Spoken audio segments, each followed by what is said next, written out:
আপনি অনেক সমস্যায় জর্জরিত, কোনো সমাধান খুঁজে পাচ্ছেন না, জীবনটা বিরক্তিকর মনে হচ্ছে।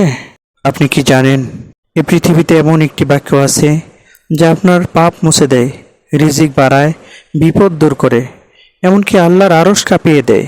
এই বাক্যটি আমাদের নবী মুহাম্মদ সাল্লাল্লাহু আলাইহি ওয়াসাল্লাম বলেছেন, যে ব্যক্তি বেশি বেশি ইস্তিগফার পড়ে, আল্লাহ তাআলা তার সব সংকট থেকে উপায় বের করে দেন, তার চিন্তা দূর করেন এবং এমন জায়গা থেকে তাকে রিজিক দেন যা সে কল্পনাও করেনি।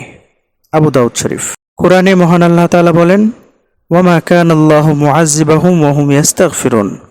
আল্লাহ কখনোই তাদের শাস্তি দেন না যখন তারা ইস্তিগফার করতে থাকে। সূরা আনফাল আয়াত 33।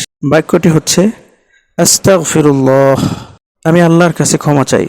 এটা শুধু একটি বাক্য নয়, এটা আপনার জীবনের চাবিকাঠি। এই বাক্যে রয়েছে আল্লাহর রহমত, ক্ষমা, রিজিক ও শান্তি। শুধু মুখে নয়, মন থেকে পড়ুন। আজ থেকেই এই ছোট্ট বাক্যটি নিজের জীবনের সঙ্গী বানান। আজকের প্রতিজ্ঞা হোক, প্রতিদিন অন্তত 100 বার ইস্তিগফার পড়ব, আর অবশ্যই মনোযোগের সাথে। আর একজন প্রিয়জনকে এই ভিডিওটি শেয়ার করুন, তারা যেন আল্লাহর এই রহমত থেকে বঞ্চিত না হয়।